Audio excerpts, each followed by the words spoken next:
Muna akong jogging area dili sa Dao Pagadian.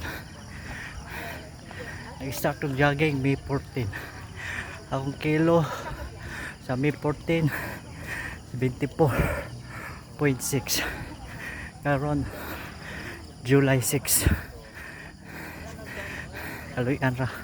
Sige daw nabawasan kog 5 kilos. 69 kilos na ako karon.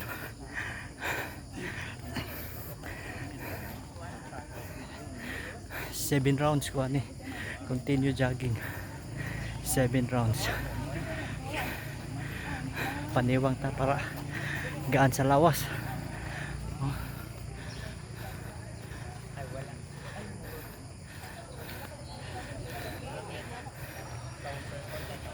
Halos adlaw-adlaw ko mag-jogging dire. Usay adlaw-adlaw pag bakantihan sa kaadlaw. Kaugma continue na pod. Pasingot. Bye-bye.